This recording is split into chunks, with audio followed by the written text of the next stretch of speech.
Namaskar, this is Firstpost and you're watching Vantage with me, Palki Sharma.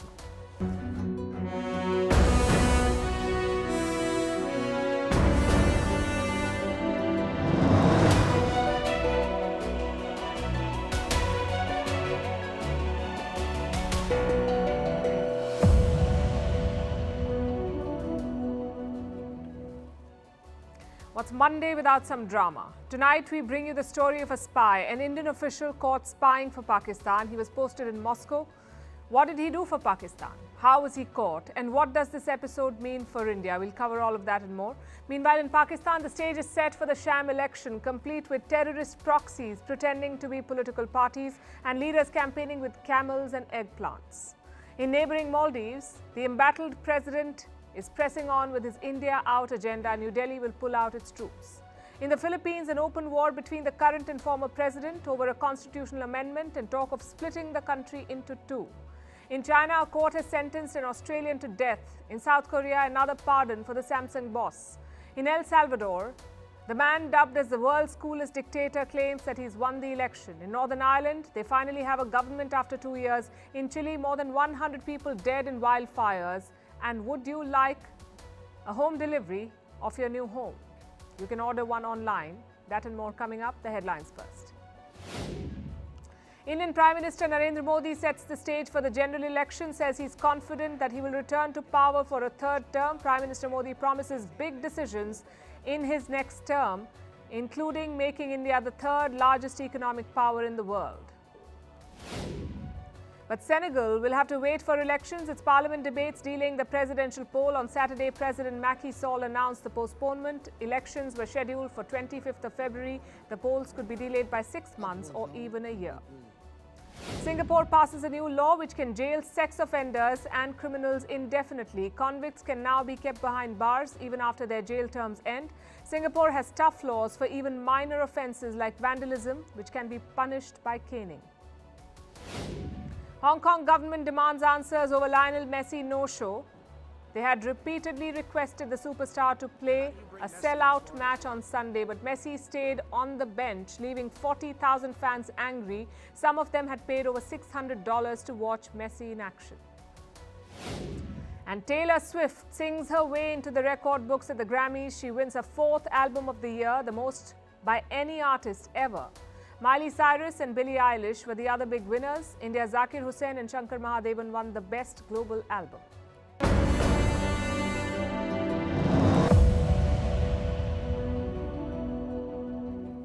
Our lead story tonight has the makings of a Bollywood blockbuster, but with an anti-climax. An Indian has been caught spying for Pakistan. His name is Satyendra Siwal. A 28-year-old security official. He was posted at the Indian mission in Moscow. He's said to have taken money from an ISI handler. What for? To steal confidential documents and leak them to Pakistan. It is shocking but hardly surprising.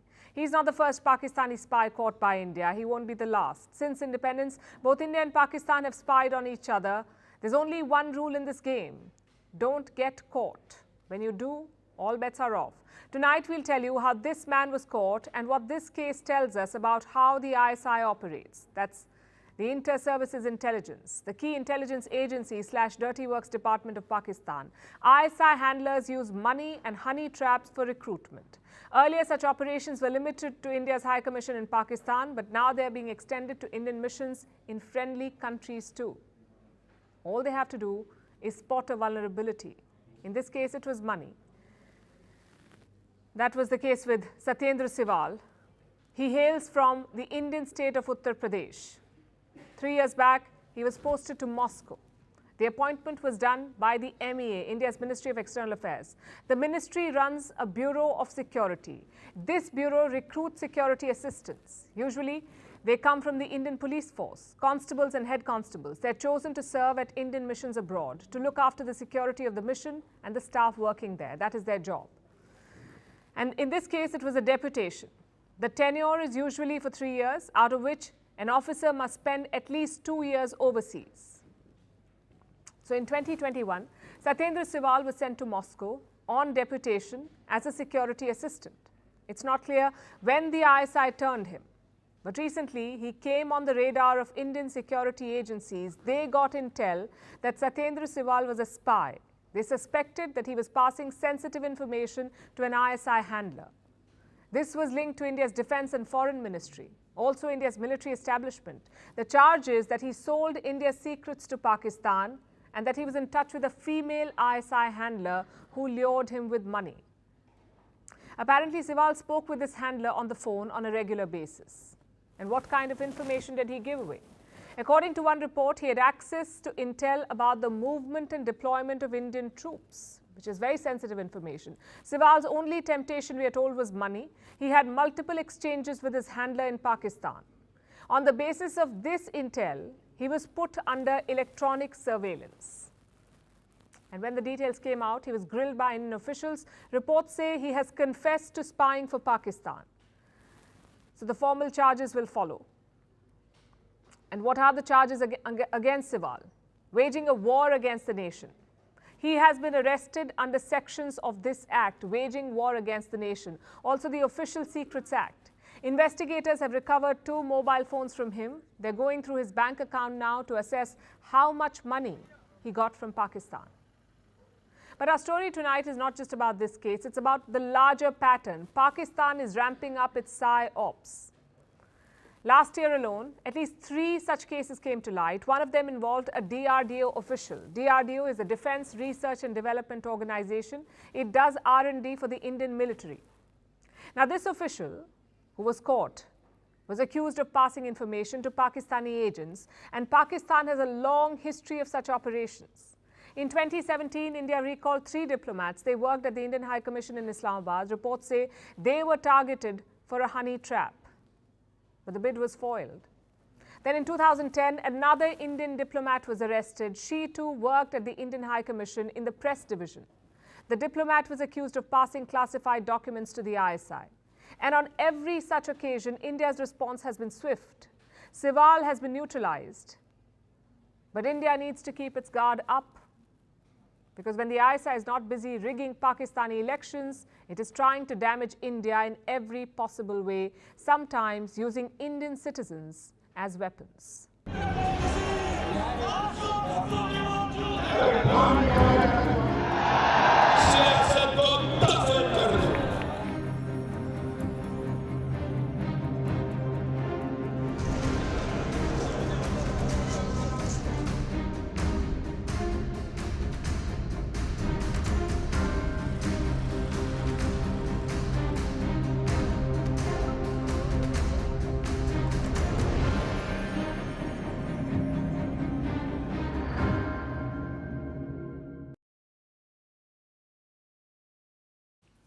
Another election in Pakistan.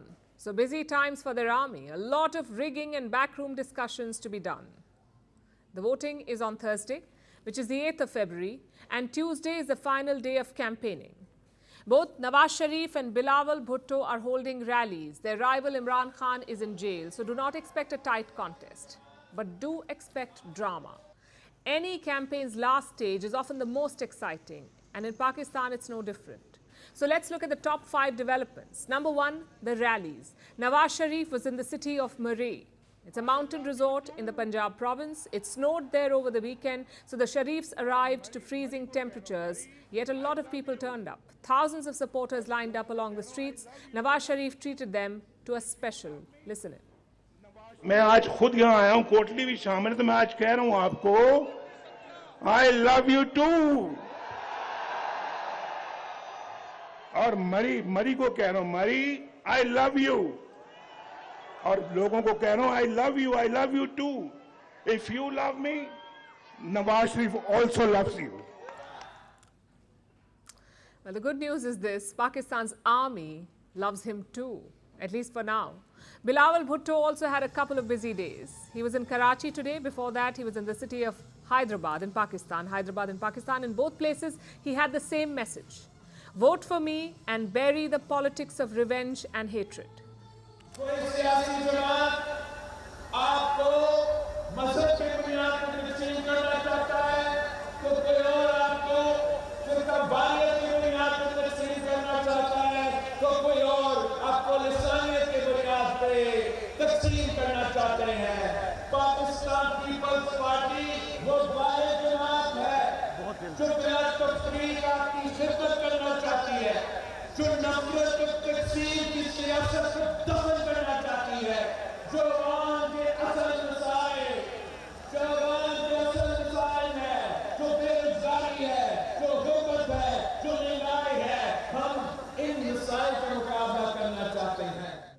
So Sharif and Bhutto are campaigning, and Imran Khan, well, still in jail. Chances are he'll be there for a long time, because this weekend he was convicted again, and you won't believe why. A local court says Imran Khan's marriage is quote-unquote un-Islamic. So he and his wife have been sentenced to prison. For how long? 7 years each. And we thought we'd seen it all. Nonetheless, his party is motoring on. Their campaign videos show a sizable support base.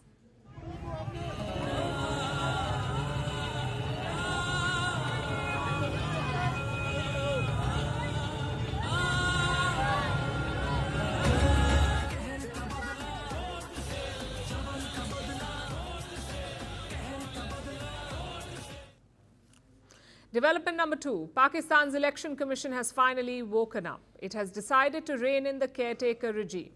They were planning a big move, the caretaker government. They were planning to sell Pakistan's flag carrier, the PIA, the Pakistan International Airlines. It was bleeding money, so the caretaker government wanted to sell it. But the poll body has intervened. It has reportedly stopped the sale. And you can imagine why. A caretaker's job is to keep the government running, not to sell state assets. So for now, the sale is on hold. Development number 3, a major security incident. Terrorists attacked a police station in Khyber Pakhtunkhwa. Around 10 policemen were killed, 6 others were injured. It's not clear who launched these attacks, but the obvious suspect is the Pakistani Taliban. They have launched similar attacks in the past. The question is, will they do the same on voting day? It's entirely possible. And our next development will tell you why. Number 4, the rise of terror parties. One of them is the Pakistan Markazi Muslim League. It's a proxy of 2611 mastermind Hafiz Saeed. Most of their candidates belong to 2 groups. They're either related to Saeed or they are linked to banned groups like the Lashkar-e-Toiba or the Jamaat-ud-Dawa. Since those groups cannot contest elections, the Markazi League was made a proxy. Among their candidates is Hafiz Saeed's son. He's running from a constituency in Lahore. Now, I know what you're thinking. It's just one party. Well, it's not. Let me introduce the TLP, the Tehreek-e-Labbaik Pakistan. It's a hardline Islamist party with links to extremism. And what's their campaign pitch? Listen in yourself. आज वही तालिबान आए और अफगानिस्तान की currency कहाँ जा रही है? तो अल्लाह की ज़ात पर हमें मोमिन है, हमें भरोसा होना चाहिए. और जब इस्लाम तख्त पर आएगा तो इंशाल्लाह ये सब चीज़ें ख़त्म हो जाएंगी. Thousands of people attended their rally, so you cannot call it fringe. It shows how radicalized Pakistan has become. But do not worry, it's not all dark and gloomy over there. We've seen some lighter moments too, some by design, some maybe not. Like this man who's campaigning on a camel. He claims to represent farmers. Or this guy, Mr. Eggplant. His name is Amir Mughal. He's campaigning with an eggplant in his hand. You may ask why, because that's his election symbol. Amir Mughal is one of Imran Khan's many supporters. Since they lost their bat symbol, they have taken new ones. In this case, an eggplant. So that's the story of Pakistan's elections. A lot of rhetoric, a lot of fear, but not a lot of hope. The army is clearly backing the Sharifs to win. Only a miracle can prevent that.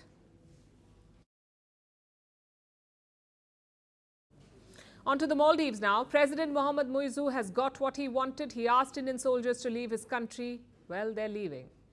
Indian and Maldivian officials met over the weekend. Afterwards, Male released a statement. It says, New Delhi has agreed to pull its soldiers. Some context now. India has around 80 soldiers in the Maldives. Their job is to maintain and operate aircraft, 3 of them donated by New Delhi. But Mohammad Muizzu wanted the soldiers out, and he set a deadline, March 15th. Now, India's statement does not mention this deadline or even a withdrawal. This is what it says, I'm quoting, both sides agreed on a set of mutually workable solutions to enable continued operation of Indian aviation platforms. No mention of soldiers, no mention of a withdrawal. But Male is not waiting around. Their president has already made the announcement, and that too in his first address to Parliament. As agreed in the latest negotiations, the military personnel is one of the 3 aviation platforms which will be withdrawn before March 10th, 2024, and the military personnel on the remaining 2 platforms will be withdrawn before May 10th, 2024. So what's the plan here? For starters, the withdrawal will be staggered. The first batch will leave by March 10th, the rest will leave by May 10th. In their place, civilians will manage the planes, sort of like a swap. Indian soldiers out, Indian civilians in. So Muizu should be happy. He campaigned on the plank of India out. He's finally done it. The question is, at what cost? Just look at his parliament address today. Guess how many lawmakers attended it? 24 out of 80. 24 out of 80 in attendance. The rest of the MPs decided to boycott the president's address. And they had many reasons to do so. Among them was Muizu's anti-India rhetoric. So the president is playing a dangerous game. His big test will be in March, next month. That's when parliamentary elections will be held in the Maldives. It could be a referendum on his pivot. Not just away from India, but also towards China. That's where he's taking his country. This week, Mali is hosting a Chinese research vessel. It's called Xiang Yang Hong 3. Many experts say it's a spy vessel. But the Maldives does not think so. They're calling it a routine voyage. No research or studying, only restocking and personal change. But India is worried. Similar Chinese vessels docked in Sri Lanka recently. Back then, New Delhi raised objections. So chances are it will object again, which brings us to Muizu's end goals. What is he trying to do? Is this just about sovereignty and soldiers, or has this become personal? His parliament address offered some clues. Listen in.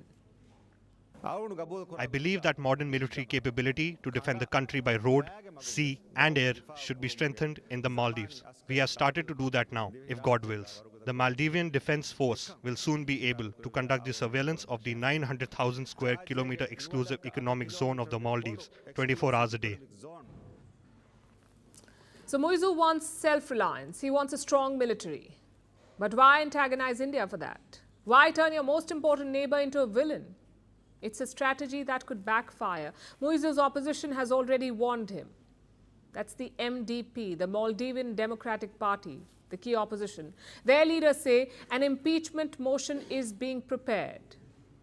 We don't know when it will be filed, but the MDP says within this parliamentary term, meaning before the 17th of March. So Muizu needs a rethink because India and China are powerful countries.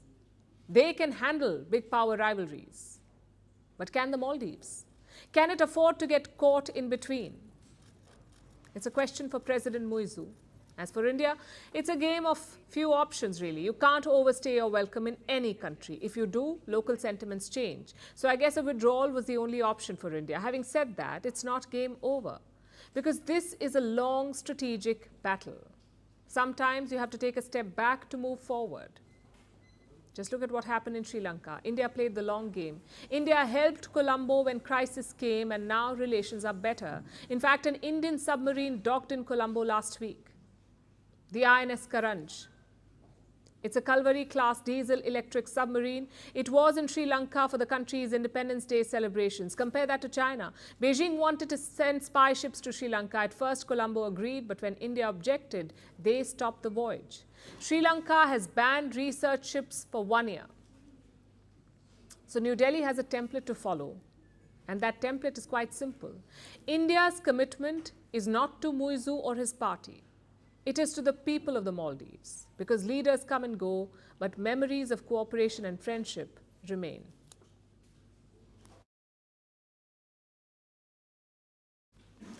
In the Philippines, a constitutional crisis has erupted, and it's so serious that it threatens to break the country apart. A former president is up in arms. He is taking on his own political ally. We're talking about Rodrigo Duterte. He's on the war path against the current president. Listen to this. When I was the mayor, the Drug Enforcement Office showed me a list. Your name was there, but I don't want to expose you because you're a friend. We know each other. But you started. You entered into a conflict. Mr. President, you might follow the fate of your father. And what I was afraid of, it will divide the nation. It will be a bloody time. That statement is from last week. Duterte is taking aim at Marcos Jr., the current president of the Philippines. Marcos Jr. Until recently, Duterte and Marcos Jr. were allies. In fact, Duterte's daughter Sarah is the current vice president of the Philippines. She works with Marcos Jr. She is his deputy. But her father is now an adversary of the president. Why? For power. That's what it boils down to. It's a fight for power. And this is how it began. Marcos Jr. wants to change the constitution. There is speculation that he may tinker with the presidential term limits. Here's what the current constitution says. You can remain president for only one term. That's 6 years. You cannot return after that, not even after a gap. You can be president only once. Apparently, Marcos Jr. wants to change that. Or so Duterte says. And if that happens, it will be a controversial step, especially given the history of this country.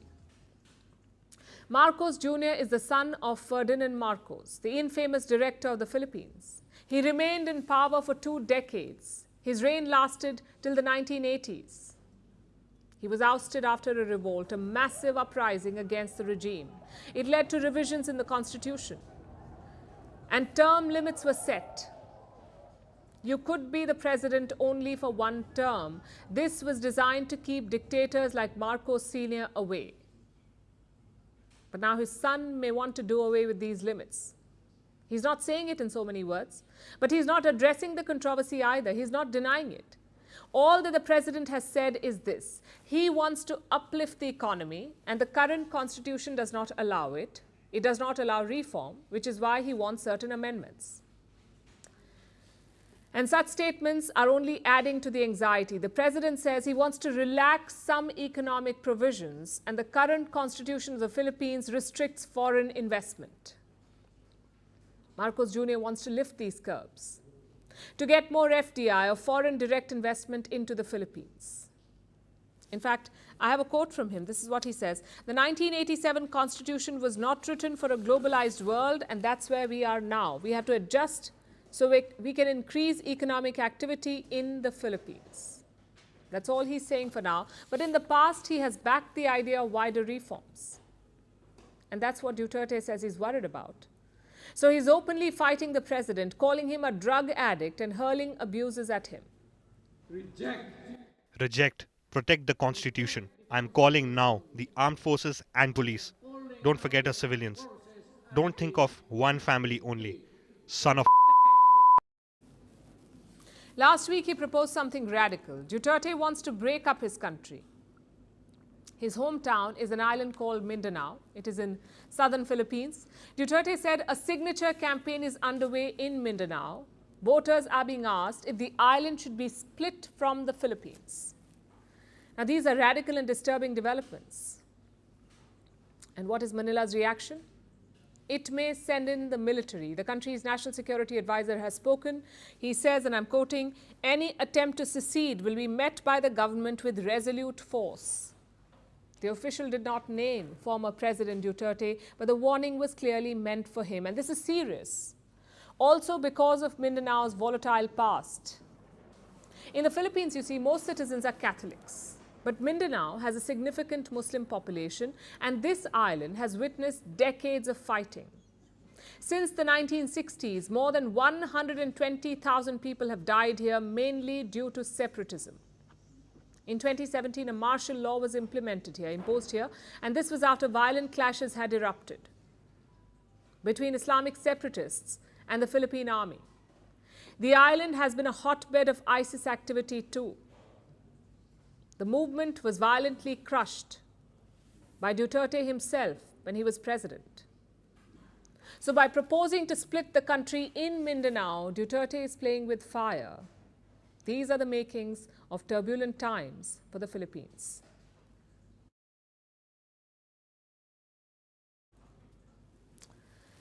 And staying in the region, a new flashpoint has emerged between China and Australia. They've had a difficult last few years. Australia was the first country to demand a global investigation into the origins of the Wuhan virus. China did not take it well. A trade war erupted that hurt Australia more than China. Then in 2022, a Labour government came to power in Canberra. They tried to mend ties. They made overtures to stabilize the relationship. But today, a verdict from Beijing could undo all the progress. A Chinese court has sentenced an Australian to death. He was detained in 2019. Beijing says he's a spy. Canberra has called the verdict appalling. Our next report has all the details. The year was 2019. Yang Hengju had arrived in China's Guangzhou. It was supposed to be a normal day, but within moments, everything changed. Yang was intercepted by Chinese officials and taken away. Since then, he's been in China's custody, subjected to torture and denied proper legal representation. After a secret trial, China declared Yang is a spy. Today, they announced his punishment, 5 years after he was arrested. Yang has been handed a suspended death sentence. He was found guilty of espionage and sentenced to death with 2 years probation, and it was ordered that all his personal properties be confiscated. The reaction in Canberra has been sharp. The Australian government summoned the Chinese ambassador and demanded an explanation. The Labor government is promising a tough response. We understand that this can be commuted to a life sentence following 2 years. The Australian government is appalled at this outcome. We will be communicating our response in the strongest terms. But these assurances will hardly be any consolation for Yang's family. Yang's sons are in Australia. They say his health is failing and China is denying him medical treatment. When Anthony Albanese travelled to China last year, Yang's sons had written to the Prime Minister, asking him to secure their father's release.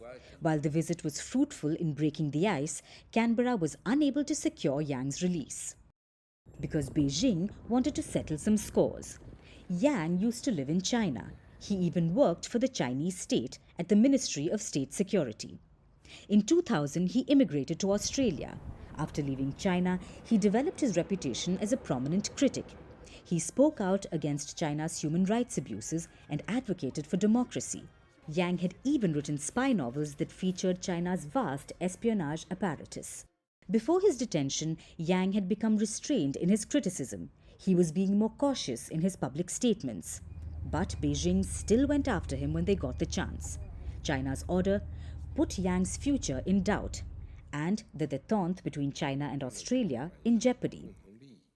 So we actually have very little information about what it is that Yang is alleged to have done. And this really, I think, shines a spotlight on the opaqueness of China's criminal justice system, especially when it comes to national security violations.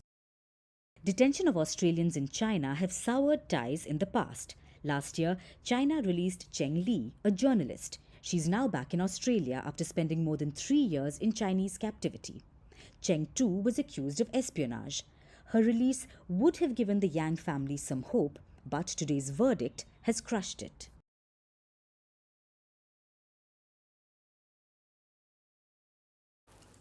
So China's courts are too strict, borderline draconian. But South Korea faces a different problem, that of being too lenient. Let me explain. A court in Seoul handed out a surprise verdict today.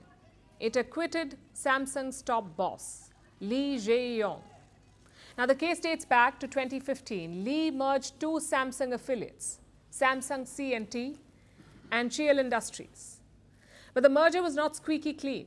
Prosecutors said the deal was done to strengthen Lee's position. They said he cooked the books. But today he's been let off. It's a big relief for Lee, because the 2015 merger was like his kryptonite. The same case got him jailed in 2017. Back then, the charges were different. Lee was accused of bribing the former South Korean president. Her name was Park Geun-hye. Lee offered her $6.4 million. In return, he wanted government approval for this merger. Lee was sentenced to 5 years in jail, but 18 months later, he was out. In 2021, he was arrested again. Same case, different charges. And once again, he was sentenced to prison. But months later, Lee walked out on parole, and 1 year later, the South Korean president pardoned him.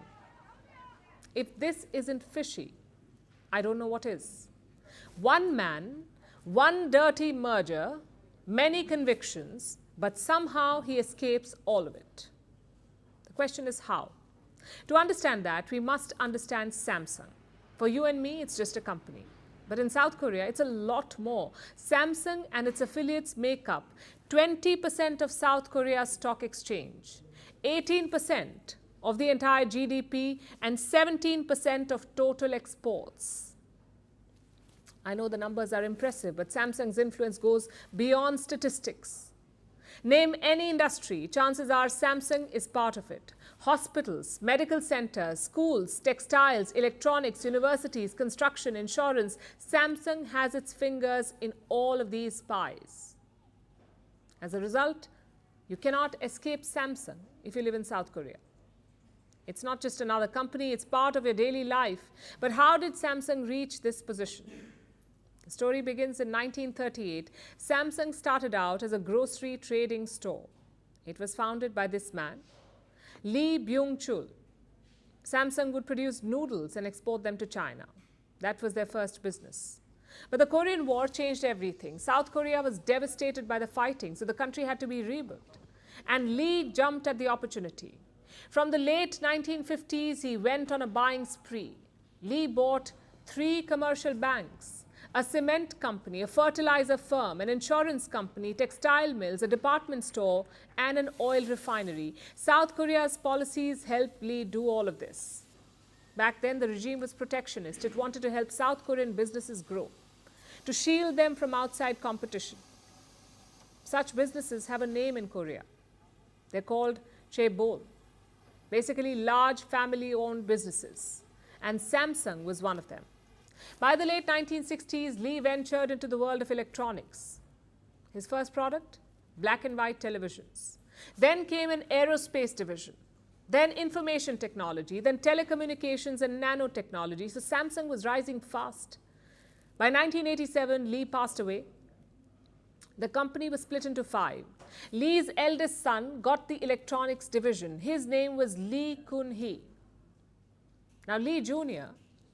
brought in a big attitude change. He once told his employees, change everything but your wife and kids.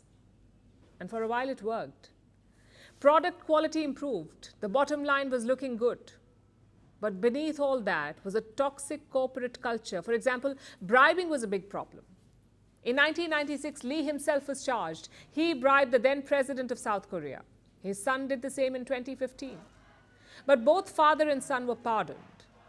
And through all of this, Samsung kept growing. Today, it's a corporate giant. Until last year, it was the biggest smartphone maker in the world, even ahead of Apple, which is also why Samsung bosses get away with almost everything. You see, South Korea is eyeing the chip race. It wants a chunk of the semiconductor market, and for that, it needs Samsung. It needs Lee Jae-young at the top. Is it an ideal situation? Of course not. It is the definition of state capture and crony capitalism, but South Korea has no one to blame. They chose this path to growth. Now they must deal with the consequences.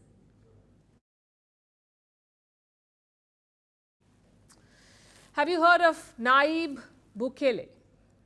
He's El Salvador's president, also known as the world's coolest dictator. Bukele claims he has won the election with over 85% of the vote. The official results are yet to be announced, but Bukele says he is the winner, and he is quite popular in El Salvador. He waged a war on gangs, which turned him into a national hero. Since 2022, Bukele's government has arrested more than 75,000 gangsters.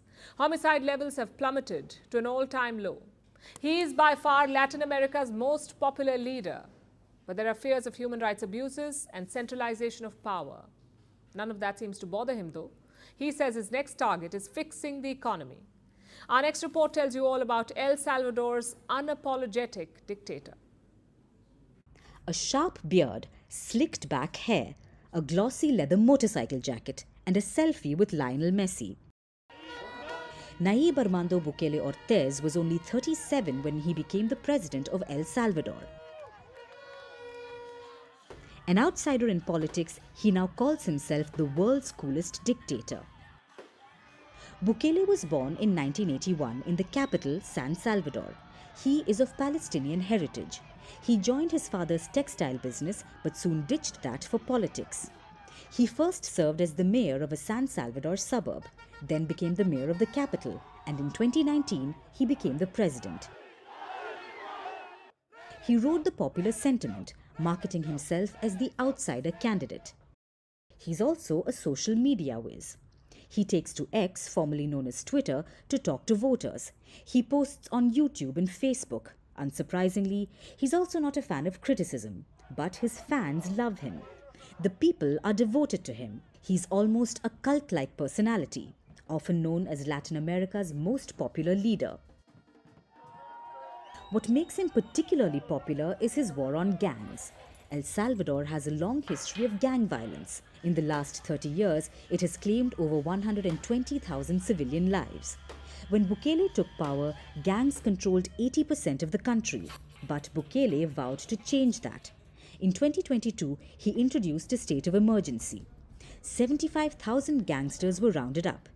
It didn't matter whether they were real or suspected. All of them were sent to prison. There were accusations of human rights abuses, allegations of authoritarianism, but none of that mattered to Bukele or to the people of El Salvador.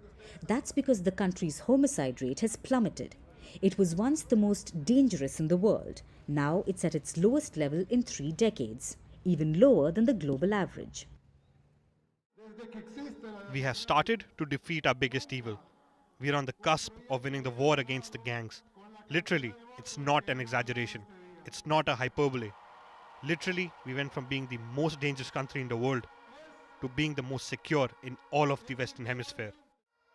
But bringing gang violence under control is not the only thing that Bukele did.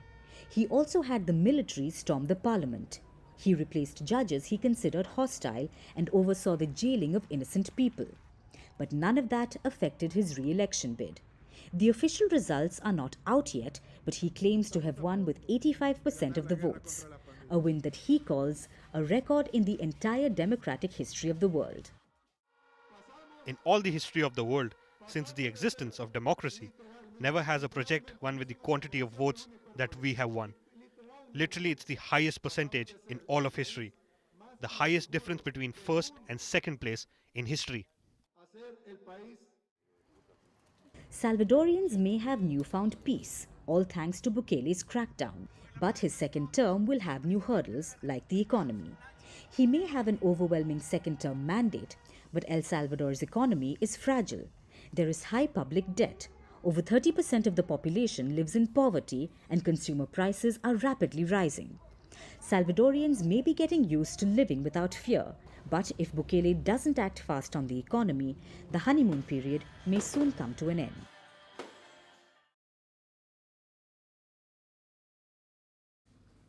Our next story is from Northern Ireland. They're witnessing a historic moment. They finally have a government after 2 years, and that too led by a nationalist. Her name is Michelle O'Neill. She's the new First Minister. She belongs to pro-United Ireland party called Sinn Féin. And why is this a historic moment? Because for the first time in 100 years, the top job is held by a nationalist. What does that mean?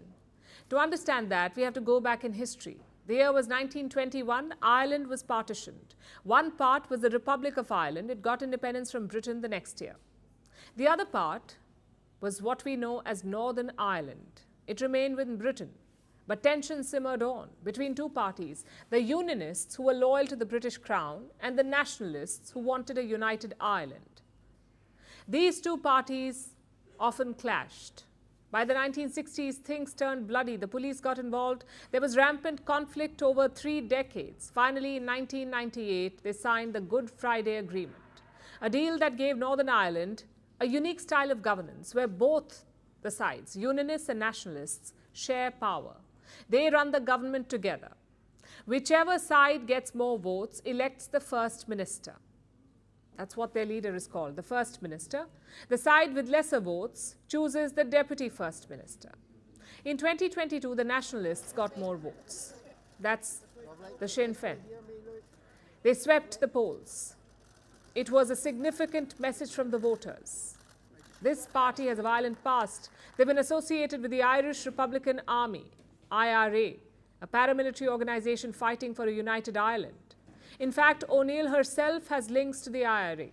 Her father was jailed for being an IRA member. Her uncle raised money for the IRA. One of her cousins was killed by a British elite regiment. So her election is a big deal. Assembly for all, Catholic, Protestant and dissenter. Despite our different outlooks and our different views in the future constitutional position, the public rightly demand that we work together and that we deliver together. And also that we must build trust and confidence in our ability to collectively do that. That said, it's highly symbolic. You see, she may be called First Minister, but she must share power equally with the Deputy First Minister. The titles may be different, but the powers are the same. Which also brings us to the question. If this party won in 2022, why are they coming to power now? Like the root of all problems in the UK, the answer here too is Brexit. After the UK left the European Union, Northern Ireland was left with a problem. It shared a border with an EU country, the Republic of Ireland. So the two sides needed border checks, especially for trade. But the UK was wary of touching that border given the long history of conflict. So it decided to implement the Northern Ireland Protocol. And what is that? Any product travelling between Britain and Ireland would be checked at Northern Ireland instead. This angered the Unionists. They said it undermined Ireland's position. So after the 2022 election, they refused to allow government formation. Negotiations began, first with the Boris Johnson government, then with Rishi Sunak's government. The impasse continued until last Thursday. That's when they finally agreed to a deal. It will end post-Brexit checks on goods. It will also secure Northern Ireland's position in the UK. So finally, after 2 years, the deadlock has ended. The Northern Ireland Assembly is back in action and they have a nationalist at the helm. O'Neill says a united Ireland is within touching distance. What does that mean? Very little beyond the symbolism. You see, this was a long impasse. With its end, Northern Ireland has its task cut out to fix its struggling health and public services. They're more likely to focus on running the government than changing their status, at least for now.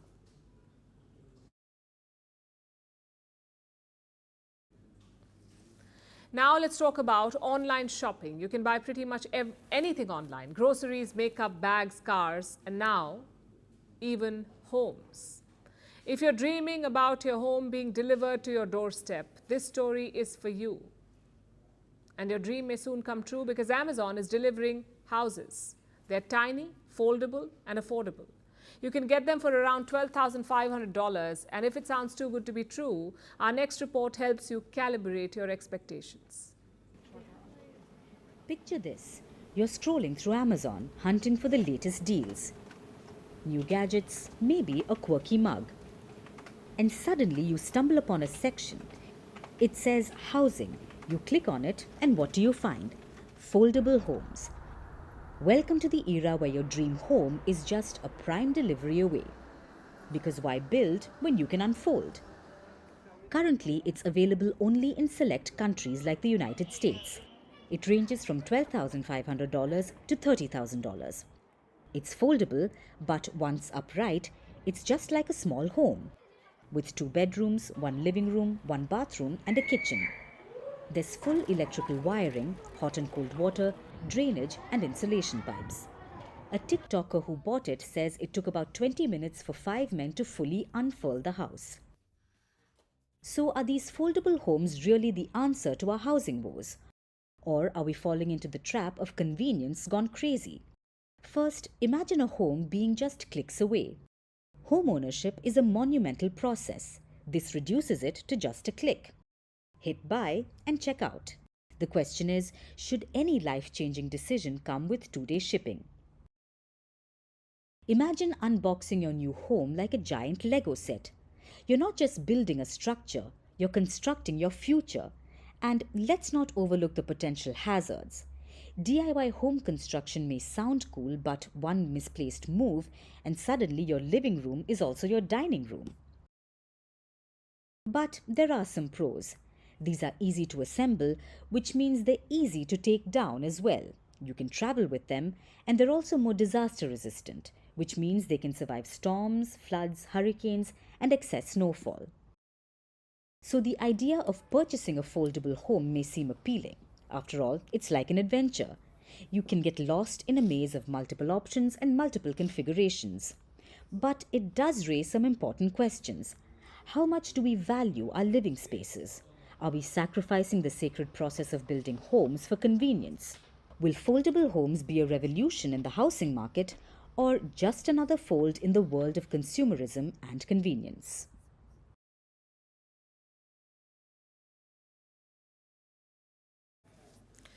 Chile is on fire, quite literally. An inferno is raging there. Parts of the country have been swallowed by wildfires. More than 100 people have lost their lives, thousands more have become homeless, and large swathes of land have been reduced to ash. The president has declared an emergency. The military has been called in the South American country as it battles its worst disaster in more than a decade. Here's a report.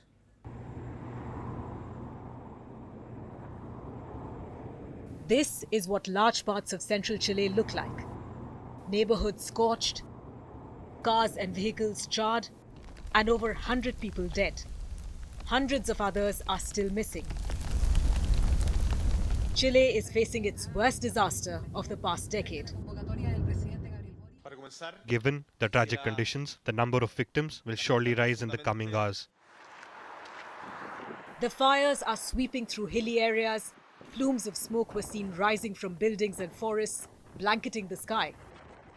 The wildfires that began several days ago gathered momentum on Friday. They have ravaged the outer edges of Viña del Mar and Valparaiso. These are Chile's two coastal cities that are popular with tourists. Between them, they have over 1 million residents. But the deadly blaze has now forced many of them to flee their houses. The fires have destroyed more than 1,000 homes. After the fire was brought under control, residents returned to their charred homes to salvage what little they could from the ashes. But almost everything was destroyed. It was all lost. It was all burnt. There is nothing left. The fires have also had a devastating impact on the country's historical sites. A famous botanical garden, founded in 1931, was devoured by the flames. As Chile battles this crisis, President Boric declared Monday and Tuesday as days of national mourning for the victims. I want to communicate that I have decreed a national mourning for 2 days, starting tomorrow, February 5th, because it's Chile as a whole that is suffering and crying for our deceased. The president has also declared a state of emergency.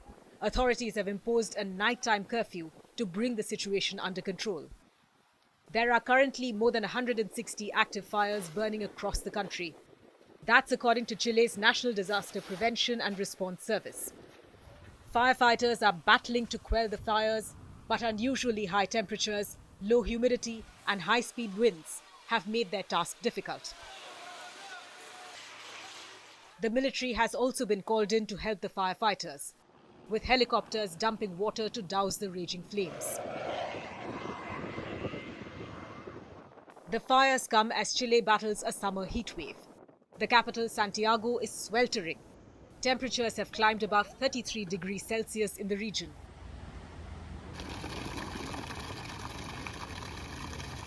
But wildfires are not all that uncommon in Chile. Last year, some 27 people died and more than 400,000 hectares of land was destroyed due to it. But this year, it's even more severe. Other than the ecological and humanitarian crises, there is also a financial aspect to these wildfires. Damages in the Valparaiso region will likely amount to hundreds of millions of dollars. And that's just preliminary estimates. But this is not just Chile's problem. Forest fires have intensified around the globe. Colombia has seen dozens of fires erupt in recent weeks. It's the same story in Argentina, Venezuela, and Ecuador as well. And the El Nino weather phenomena, which warms the ocean surface, has only made matters worse. There's more bad news in store. The situation is unlikely to improve in the future. According to the United Nations, the number of extreme wildfire events will increase to 14% by 2030. As Chile battles this crisis, it is another stark reminder for the world of how climate change is upending lives. And now it's time for Vantage Shots, images that tell the story. In India, heavy snowfall turns Kashmir's Gulmarg into a winter wonderland. In Germany, a musician played the piano hanging from a crane. And China is gearing up for the Year of the Dragon with dancing dragons. We're also taking you back in history. On this day in 1907, the world's first synthetic plastic was invented. It was called Bakelite. This ushered the age of plastic. It was used to make everything from jewelry to washing machines. And before we go, here's our newest offering to you. At 10 p.m. IST, which is right after this show, catch the first episode of Firstpost America, a first-of-its-kind newscast live from Washington, D.C., where we get you stories from the United States and across the world. Make sure you don't miss it. We're leaving you on that note. Thanks for watching. We'll see you tomorrow.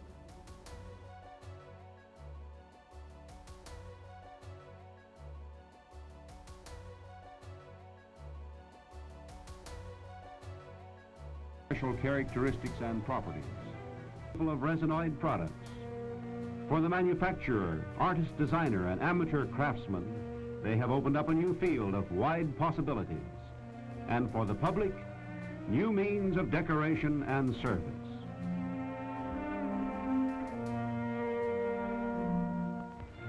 This jet necklace, madam, is Bakelite resinoid. We consider it equal if materials, for example, are prepared as powders, molding flakes, board stock, and blanks.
From impeachments to inaugurations, if it's a political story, we are on the scene. The race for the White House is heating up. We're beating Biden. How dare he say that? If it's breaking news, we're live with the latest coverage. From the White House, the State Department, and Capitol Hill, we know the issues, but above all, we know the players to bring you the latest in-depth analysis on all the key stories that we're covering. I'm Eric Ham. Join me from Washington here on Firstpost America.